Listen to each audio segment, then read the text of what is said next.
Hi hello ನಮಸ್ಕಾರ welcome to my YouTube channel. ಇವತ್ತಿನ vlog Shri Revanasiddeshwara Betta, one of the best adventurous trekking spot ಆದ SRS hill ಸ್ಥಳದ ಬಗ್ಗೆ. ಇದು ಕರ್ನಾಟಕ ರಾಜ್ಯದ ರಾಮನಗರ ಜಿಲ್ಲೆಯ ಕೈಲಾಂಚ ಹೋಬಳಿಯ ಅವರೇಹಳ್ಳಿ ಗ್ರಾಮದಲ್ಲಿದೆ. ಈ ಸ್ಥಳ ಬೆಂಗಳೂರಿಂದ 64 ಕಿಲೋಮೀಟ್ರು, ಮೈಸೂರಿಂದ 99 ಕಿಲೋಮೀಟ್ರು, ರಾಮನಗರದಿಂದ 15 ಕಿಲೋಮೀಟ್ರು ಮತ್ತು ಕನಕಪುರದಿಂದ 19 ಕಿಲೋಮೀಟ್ರ್ ಅಂತರದಲ್ಲಿದೆ. ಎಕ್ಸಾಕ್ಟ್ ಲೊಕೇಶನ್ಗೆ ಗೂಗಲ್ ಮ್ಯಾಪ್ನ ಫಾಲೋ ಮಾಡಿ. ಈ ಸ್ಥಳ ತಲುಪಲು ಹತ್ತಿರದ ರೈಲ್ವೆ ಸ್ಟೇಷನ್ ಮತ್ತು ಬಸ್ ಸ್ಟಾಪ್ ಅಂದರೆ ರಾಮನಗರ ಮತ್ತು ಹತ್ತಿರದ ಏರ್ಪೋರ್ಟು ಮೈಸೂರು ಆಗಿರುತ್ತದೆ. ಬಿಡದಿಯನ್ನು ಹಾದು ಹೋಗುವ ಈ ಸ್ಥಳದಲ್ಲಿ ಬಿಡದಿಯ ಫೇಮಸ್ ತಟ್ಟೆ ಇಡ್ಲಿ ಸವಿಯೋಣ ಅಂತ ಅಲ್ಲೇ ನಿಲ್ಲಿಸಿದೆವು.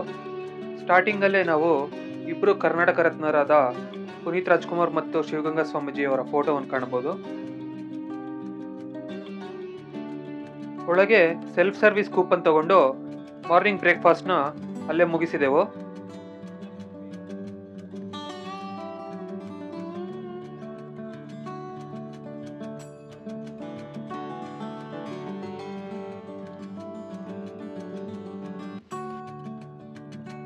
ನಂತರ ಹಾಗೆ ನಮ್ಮ ಪಯಣನ ಓಲ್ಡ್ ಬೆಂಗಳೂರು ಮೈಸೂರು ಹೈವೇ ಮುಖಾಂತರ ಹೊರಟೆವು. ನಂತರ ಕನಕಪುರ ಬಸ್ ಸ್ಟಾಪ್ ಸರ್ಕಲ್ನಲ್ಲಿ ಲೆಫ್ಟ್ ಟರ್ನ್ ಮಾಡಿ ಅಲ್ಲಿಂದ ಸುಮಾರು 11 ಕಿಲೋಮೀಟರ್ ನಂತರ ಆಂಜನೇಯ ಟೆಂಪಲ್ ಬಳಿ ರೈಟ್ ಟರ್ನ್ ತಗೋಬೇಕು. ಈ ಸ್ಥಳ ಸ್ಟ್ರೈಟ್ ಹೋದ್ರೆ ಕನಕಪುರಕ್ಕೆ ರೀಚ್ ಆಗುತ್ತೆ.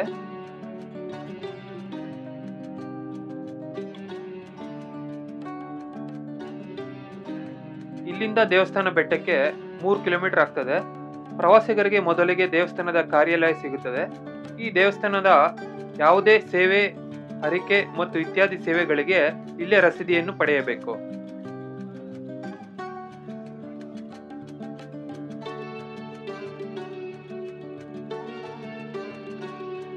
ಇದರ ಪಕ್ಕದಲ್ಲೇ ದೇವಸ್ಥಾನದ ತಪ್ಪಲಿನಲ್ಲೇ ಶ್ರೀ ರೇಣುಕಾಂಬ ಅಮ್ಮನವರ ಸನ್ನಿಧಿ ಇದೆ. ಮೊದಲಿಗೆ ಇಲ್ಲಿ ಭೇಟಿ ಕೊಟ್ಟು ತದನಂತರ ಬೆಟ್ಟ ಹತ್ತುತ್ತಾರೆ.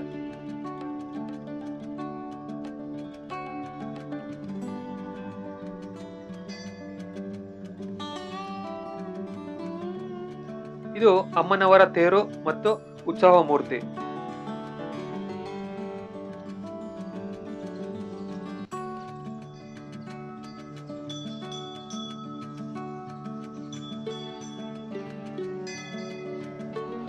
ಗರ್ಭಗುಡಿಯಲ್ಲಿರುವ ರೇಣುಕಾಂಬ ಅಮ್ಮನವರ ವಿಗ್ರಹ ಇದು.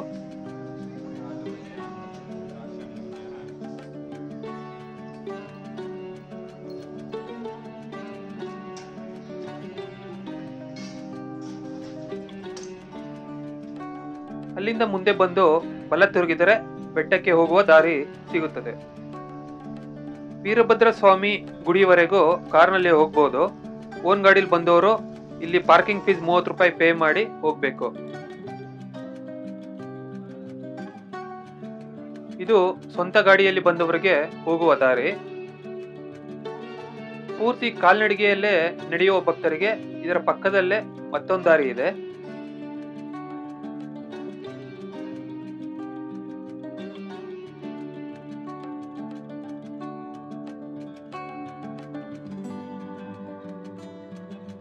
ಪಾರ್ಕಿಂಗ್ ಏರಿಯಾ ಇದು. ಭಕ್ತಾದಿಗಳಿಗೆ ಪೂಜೆ ಸಾಮಗ್ರಿ ಬೇಕಾದಲ್ಲಿ ಅಲ್ಲೇ ಶಾಪ್ಸ್ ಇದೆ, ಪರ್ಚೇಸ್ ಮಾಡಬಹುದು.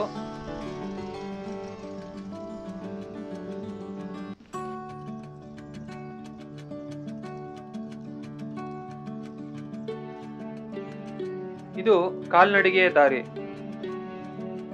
ಸರಿಸುಮಾರು 700 ಸ್ಟೆಪ್ಸ್ ಇದೆ ಹತ್ತೋದಕ್ಕೆ. ಅಂದಾಜು 45ರಿಂದ 60 ನಿಮಿಷ ಬೇಕಾಗ್ತದೆ ಗುಡಿ ರೀಚ್ ಆಗೋದಕ್ಕೆ. ಗಾಡಿಲಿ ಬರೋರು ಪಾರ್ಕಿಂಗ್ ಮಾಡಿ ಇಲ್ಲಿ ಜಾಯಿನ್ ಆಗ್ತಾರೆ. ಇಲ್ಲಿ ತುಂಬಾ ಕೋತಿಗಳ ಕಾಟ ಇದೆ. ನಿಮ್ಮ ವಸ್ತುಗಳ ಬಗ್ಗೆ ಸ್ವಲ್ಪ ಕೇರ್ಫುಲ್ ಆಗಿರ್ರಿ. ಈ ಸ್ಥಳದ ಇತಿಹಾಸದ ಬಗ್ಗೆ ಇಲ್ಲಿನ ಪ್ರಧಾನ ಅರ್ಚಕರಾದ ವಿಜಯ್ ಕುಮಾರ್ ಅವರು ತಿಳಿಸುತ್ತಾರೆ. ಪರಶಿವನಿಗೆ 5 ಮುಖಗಳು, ಸದ್ಯೋಜಾತ, ವಾಮದೇವ, ತತ್ಪುರುಷ, ಈಶಾನ, ಅಗರಗಂಥದ್ದು. ಕಲಿಯುಗದ ಆದಿಭಾಗದಲ್ಲಿ ತೆಲಂಗಾಣ ಪ್ರದೇಶದ ಕೊಲನುಪಾಕ ಎಂಬ ಊರಿನಲ್ಲಿ ಸೋಮೇಶ್ವರ ಲಿಂಗದಿಂದ ಜಗದ್ಗುರು ರೇವಣಸಿದ್ದೇಶ್ವರ ಉದ್ಭವ ಆಗಿ 700 ವರ್ಷಗಳ ಕಾಲ ಲೋಕ ಸಂಚಾರವನ್ನು ಮಾಡಿ ಮತ್ತೆ 700 ವರ್ಷಗಳ ಕಾಲ ಅನೇಕ ಕಡೆ ಗೌಪ್ಯವಾಗಿ ತಪಸ್ಸನ್ನು ಆಚರಿಸ್ತಾರೆ. ಆ ಗೌಪ್ಯವಾಗಿ ತಪಸ್ಸನ್ನು ಆಚರಿಸಿದಂಥ ಒಂದು ಪ್ರದೇಶ ಶ್ರೀ ರೇವಣಸಿದ್ದೇಶ್ವರ ಸ್ವಾಮಿ ದೇವಸ್ಥಾನ, ಅವರೇಹಳ್ಳಿ, ಕೈಲಾಂಚ ಹೋಬಳಿ, ರಾಮನಗರ ತಾಲೂಕು. ಹೀಗೆ ತಪಸ್ಸನ್ನು ಮಾಡಬೇಕಾದ್ರೆ ಈ ಅಭಯಾರಣ್ಯದಲ್ಲಿ ಒಬ್ಬ ಬೇಟೆಗಾರ ಹುಡ ಅಂತಕ್ಕಂಥ ಪ್ರಾಣಿಯನ್ನು ಓಡಿಸ್ಕೊಂಡು ಬರ್ತಾನೆ. ಆ ಓಡಿಸ್ಕೊಂಡು ಬಂದಾಗ ಅದು ಬೆಟ್ಟ ಹತ್ತಿ ಆ ಸ್ವಾಮಿಯನ್ನು ಕೇಳ್ಕೊಳ್ಳುತ್ತೆ, ಮರೆಯೋಕೆ ನನ್ನನ್ನು ಕಾಪಾಡಿ ಅಂತೇಳಿ. ಆಗ ಆ ಹುಡ ಅಂತಕ್ಕಂಥ ಪ್ರಾಣಿಯನ್ನು ಕಾಪಾಡಿ ಆ ಬೇಟೆಗಾರನಿಗೆ ಸಕಲೇಶ್ವರನೆಲ್ಲ ಕೊಟ್ಟು ಒಂದು ವರವನ್ನು ಒಂದು ಶಾಪವನ್ನು ಸಹ ಕೊಡ್ತಾರೆ. ವರವನ್ನು ಕೊಡ್ತಾರೆ, ಅಷ್ಟೈಶ್ವರ್ಯವಂತನಾಗುವಂಥ ಶಾಪವನ್ನು ಕೊಡ್ತಾರೆ. ಇಲ್ಲಿ ರೇವಣಸಿದ್ಧರು ತಪಸ್ಸು ಮಾಡ್ತಾ ಇದ್ದಾರೆ ಅಂತ ನೀನು ಯಾರಿಗಾದರೂ ಹೇಳ್ದಂಥ ಪಕ್ಷದಲ್ಲಿ ನಿನ್ನ ತಲೆ ಒಡೆದು ಸಹಸ್ರ ಓಳಾಗುತ್ತೆ ಅಂತ ಅವನಿಗೆ ಶಾಪವನ್ನು ಸಹ ಕೊಡ್ತಾರೆ. ಹೀಗೆ ಬೇಟೆಗಾರ ಇದರಿಂದ ಐಶ್ವರ್ಯವಂತನಾಗ್ತಾನೆ. ಈ ಪ್ರಾಂತ್ಯವನ್ನು ಆಳ್ತಕ್ಕಂಥ ಚಾಮರಸನಿಗೆ ಈ ವಿಷಯ ತಿಳಿಯುತ್ತೆ. ಈ ವಿಷಯ ತಿಳಿದ ಚಾಮರಸ ಆ ಬೇಟೆಗಾರ ಮೈಮರೆತು ಎಲ್ಲೋ ಒಂದು ಕಡೆ ಆ ವಿಷಯವನ್ನು ಪ್ರಸ್ತಾಪ ಮಾಡಿದಾಗ ಅವನ ತಲೆ ಒಡೆದು ಸಹಸ್ರಗಳಾಯಿತು ಅಂತ ಕತೆ. ಈ ವಿಷಯವನ್ನು ತಿಳಿದ ಈ ಪ್ರಾಂತ್ಯದ ರಾಜ ಚಾಮರಸ ಅಂತಕ್ಕಂಥವನು ಬೆಟ್ಟದ ಮೇಲ್ಭಾಗದಲ್ಲಿ ಬಂದು ಸ್ವಾಮಿನ ದರ್ಶನ ಮಾಡಿ ನನಗೇನು ಬೇಕು ಅಂತ ಸ್ವಾಮಿ ಕೇಳ್ತಾರೆ. ಆಗ ನನಗೆ ಪಾದದ ಕೆಳಗೆ ಒಪ್ಪತ್ತಿನ ಪೂಜೆ ಬೇಕು ಅಂತ ಕೇಳ್ಕೊಳ್ತಾನೆ. ಈಗಲೂ ಸಹ ನಮ್ಮ ದೇವಸ್ಥಾನದಲ್ಲಿ ಅವನಿಗೆ ಒಪ್ಪತ್ತಿನ ಪೂಜೆ ನಡೆಯುತ್ತೆ. ಅವನಿಂದ ಪ್ರಾರಂಭವಾದ ಪೂಜೆ ತ್ರಿಕಾಲ ಪೂಜೆ, ಅವನಿಂದ ಚಾಮರಸನಿಂದ ಪ್ರಾರಂಭವಾದ ಪೂಜೆ ಇಂದಿಗೂ ಸಹ ನಡ್ಕೊಂಡು ಬರ್ತಾ ಇದೆ. ಹೀಗೆ ಸ್ವಾಮಿ ಎದ್ದ ನಂತರ ಹೇಳ್ತಾರೆ ಚಾಮರಸನಿಗೆ, ನಾನು ಎದ್ದ ನಂತರ ಇಲ್ಲಿ ರೇವಣಸಿದ್ದೇಶ್ವರ ಎಂಬ ಲಿಂಗಾಕಾರ ಗೋಚರವಾಗುತ್ತೆ, ನನ್ನ ಅರ್ಧಾಂಶವನ್ನು ಇಲ್ಲಿ ಇಟ್ಟಿರ್ತೇನೆ, ನೀನು ಪೂಜೆಯನ್ನು ಪ್ರಾರಂಭ ಮಾಡು ಅಂತ ಹೇಳಿ ಅವನಿಗೆ ಆಶೀರ್ವಾದವನ್ನು ಮಾಡಿ ಯೋಗ ಮಾರ್ಗವಾಗಿ ಮತ್ತೆ ಅದೇ ತೆಲಂಗಾಣ ಪ್ರದೇಶದ ಕುಲನುಪಾಕ ಎಂಬ ಊರಿನಲ್ಲಿ ಸೋಮೇಶ್ವರ ಲಿಂಗದಲ್ಲಿ ಐಕ್ಯ ಆಗ್ತಾರೆ. ಇನ್ನು ಮಧ್ಯಭಾಗದ ದೇವಸ್ಥಾನ ಶ್ರೀ ಭೀಮೇಶ್ವರ ವೀರಭದ್ರೇಶ್ವರ ಮರಳುಸಿದ್ದೇಶ್ವರ ದೇವಸ್ಥಾನ. ಇದು ಕಲಿಯುಗದಕ್ಕಿಂತ ಮುಂಚೆ ದ್ವಾಪರ ಯುಗದ ದೇವಸ್ಥಾನ. ದ್ವಾಪರ ಯುಗದ ಅಜ್ಞಾತವಾಸ ಕಾಲದಲ್ಲಿ ಪಂಚಪಾಂಡವರು ಈ ಗುಹೆ ಒಳಗಡೆ ಒಂದು ದಿವಸ ತಂಗಿರ್ತಾರೆ. ಈ ಗುಹೆ ಪ್ರಕೃತಿ ಅಭಯಾರಣ್ಯವನ್ನೆಲ್ಲ ನೋಡಿ ಇಲ್ಲಿ ಒಂದು ಶಿವಲಿಂಗವನ್ನು ಸ್ಥಾಪಿಸಬೇಕು ಅಂತ ಮನಸ್ಸು ಮಾಡ್ತಾರೆ. ಆ ಮನಸ್ಸು ಮಾಡಿದಾಗ ಭೀಮನನ್ನು ಕಾಶಿ ಕಳಿಸ್ತಾರೆ. ಎಲ್ಲರೂ ಸೇರಿ ಒಂದು ಲಿಂಗವನ್ನು ತಗೋಬಾ ಅಂತ. ಭೀಮ ಮುಹೂರ್ತ ಮೀರ್ತಾ ಇರುತ್ತೆ, ಭೀಮ ಇನ್ನೂ ಬಂದಿರೋದಿಲ್ಲ. ಆಗ ಧರ್ಮರಾಯರು ಒಂದು ಮರಳಿನಲ್ಲೇ ಲಿಂಗವನ್ನು ಸ್ಥಾಪ ಮಾಡಿ ಮರಳುಸಿದ್ದೇಶ್ವರ ಅಂತ ನಾಮಕರಣ ಮಾಡಿ ಪೂಜೆಯನ್ನು ಮಾಡ್ತಿರ್ತಾರೆ. ತಕ್ಷಣ ಭೀಮ ಬರ್ತಾನೆ, ಕೋಪಗೊಳ್ತಾನೆ. ವ್ಯಾಘ್ರ ರೂಪಧಾರಿ ಕೋಪಗೊಂಡಾಗ ಆಗ ಎಲ್ಲ ಹೇಳ್ತಾರೆ, ಈ ದೇವಸ್ಥಾನವನ್ನು ಭೀಮೇಶ್ವರ ದೇವಸ್ಥಾನ ಅಂತ ಹೆಸರಿಡ್ತೀವಿ, ಇಲ್ಲಿ ಏನೇನು ನೈವೇದ್ಯ ಮಾಡಿದ್ರು ಮೊದಲು ನಿನಗೆ ತಲುಪಿಸ್ತೀವಿ, ನಿನಗೆ ಅರ್ಪಿಸ್ತಾರೆ. ಬೆಳಗ್ಗೆ ಮತ್ತು ಸಂಜೆ ಏನು ಪ್ರತಿನಿತ್ಯ ಪೂಜಾ ವಿಧಿಗಳು ನಡೆಯುತ್ತೋ ನಿನಗೆ ಆ ನೈವೇದ್ಯವನ್ನು ಅರ್ಪಿಸುವಂತೆ ಮಾಡ್ತೇವೆ, ಮತ್ತು ಈ ದೇವಸ್ಥಾನವನ್ನು ಭೀಮೇಶ್ವರ ದೇವಸ್ಥಾನ ಅಂತ ಹೆಸರಿಡ್ತೀವಿ ಅಂತೇಳಿ ಅವನಿಗೆಲ್ಲರೂ ಒಪ್ಪಿಸಿ ಭೀಮಲಿಂಗವನ್ನು ಸ್ಥಾಪನೆ ಮಾಡಿ ಭೀಮ ಕಾಶಿಯಿಂದ ತಂದ ಲಿಂಗವನ್ನು ಸ್ಥಾಪನೆ ಮಾಡ್ತಾರೆ. ಅದಕ್ಕೆ ಈ ದೇವಸ್ಥಾನವನ್ನು ಭೀಮೇಶ್ವರ ದೇವಸ್ಥಾನ ಅಂತ ಕರೀತಾರೆ. ಮತ್ತು ವೀರಭದ್ರೇಶ್ವರನ ಪ್ರತಿಷ್ಠಾಪನೆ ಮಾಡಿ ಇಲ್ಲಿ ಪೂಜಾ ಕಾರ್ಯಗಳು ಪ್ರತಿನಿತ್ಯ ಬೆಳಗ್ಗೆ ಮತ್ತು ಸಾಯಂಕಾಲ ನಡೆಯುವವರೆಗೆ ದ್ವಾಪರ ಕಾಲದಿಂದ ನಡ್ಕೊಂಡು ಬಂದಿದೆ. ಗಂಗೆ ಪೂಜೆ ಮಾಡುವ ಸ್ಥಳ ಇದು. ಭಕ್ತಾದಿಗಳು ತರುವ ಹೂ, ಕಾಯಿ ಮತ್ತು ಗಂಧದ ಕಡ್ಡಿಯನ್ನು ಇಲ್ಲೇ ಕೊಡಬೇಕು. ಈ ಸ್ಥಳದ ಸಮಯ ಬೆಳಗ್ಗೆ 9ರಿಂದ ಮಧ್ಯಾಹ್ನ 2 ಮತ್ತು ಮಧ್ಯಾಹ್ನ 2:15ರಿಂದ ಸಂಜೆ 4 ಗಂಟೆವರೆಗೂ ತೆಗೆದಿರುತ್ತದೆ.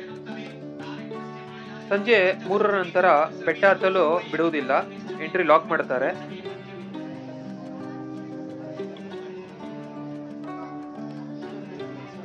ನಾವು ಭೇಟಿ ಕೊಟ್ಟ ದಿನ 2024ರ ಶಿವರಾತ್ರಿ ಆಗಿದ್ದರಿಂದ ತುಂಬಾ ಜನ ಇದ್ರು. ಶಿವರಾತ್ರಿ ಎಂದು ವಿಶೇಷವಾಗಿ ಅಲಂಕಾರಗೊಂಡ ರೇವಣಸಿದ್ದೇಶ್ವರ ಸ್ವಾಮಿಯ ಮೂರ್ತಿ ಇದು. ಮತ್ತು ಇಲ್ಲಿ ಮಂತ್ರಿಸಿದ ತಾಯ್ತ ಸಹ ಸಿಗುತ್ತದೆ. ಬೇಕಿದ್ದವರು 10 ರೂ ಕೊಟ್ಟು ಪಡೆಯಬಹುದು.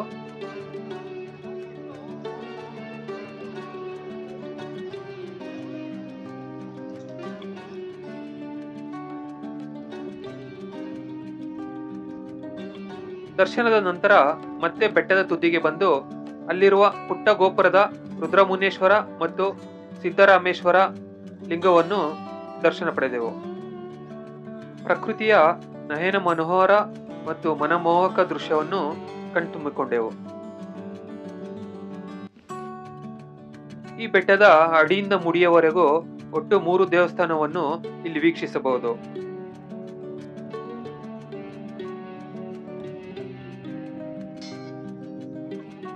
ಬೆಟ್ಟದ ತುದಿ ಸಮುದ್ರ ಮಟ್ಟಕ್ಕಿಂತ 3660 ಅಡಿ ಎತ್ತರದಲ್ಲಿದೆ. ಪರಮಶಿವನ ಆಜ್ಞೆಯಂತೆ ಕಲಿಯುಗದಲ್ಲಿ ಜನರ ನಡುವೆ ಭಕ್ತಿ ಮತ್ತು ವೀರಶೈವರ ತತ್ವವನ್ನು ಹರಡಲು ಬಂದ 5 ಆಚಾರ್ಯರಲ್ಲಿ ಒಬ್ಬರಾದ ಜಗದ್ಗುರು ಶ್ರೀ ರೇಣುಕಾಚಾರ್ಯರ ಪುನರ್ಜನ್ಮವೇ ರೇವಣಸಿದ್ದೇಶ್ವರ ಎಂದು ಹಿಂದೂ ಪುರಾಣದಲ್ಲಿ ಉಲ್ಲೇಖಿಸಿದ್ದಾರೆ. ಸ್ವಲ್ಪ ಸಮಯದ ನಂತರ ಅಲ್ಲೇ ಕಾಲ ಕಳೆದು ನಂತರ ಬಂದ ದಾರಿಯಲ್ಲೇ ಬೆಟ್ಟ ಇಳಿದು ಹೊರಟೆವು. ದೇವಸ್ಥಾನದವರ ಕಡೆಯಿಂದ ಗೋಶಾಲೆ ಮತ್ತು ಅನ್ನ ದಾಸೋಹವನ್ನು ನಡೆಸುತ್ತಾರೆ. ಭಕ್ತಾದಿಗಳು ತಮ್ಮ ತನು ಮನ ಧನ ಸಹಾಯ ಮಾಡಬೇಕಾಗಿ ವಿನಂತಿ. ಮತ್ತು ಭಕ್ತಾದಿಗಳಿಗೆ ಯಾತ್ರಿ ನಿವಾಸ್ ಸೌಲಭ್ಯ ಕೂಡ ಇದೆ. ಅವಶ್ಯಕತೆ ಇರುವವರು ಬಳಸಿಕೊಳ್ಳಬಹುದು. ಅನ್ನದಾಸೋಹಕ್ಕೆ ಹೋಗುವ ದಾರಿ.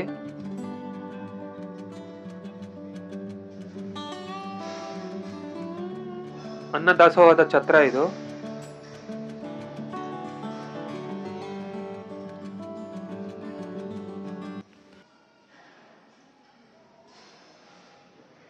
ಅಡುಗೆ ಮಾಡುವ ಕೊಠಡಿ ಇದು.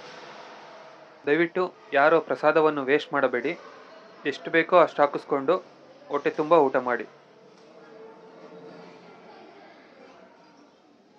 ಈ ಸ್ಥಳದ ಸಂಪೂರ್ಣ ಮಾಹಿತಿಯನ್ನು ತಿಳಿಸಿದ್ದೇನೆ ಎಂದು ಭಾವಿಸುತ್ತಾ ಮತ್ತೆ ಇನ್ನೊಂದು ವ್ಲಾಗಲ್ಲಿ ಸಿಗೋಣ.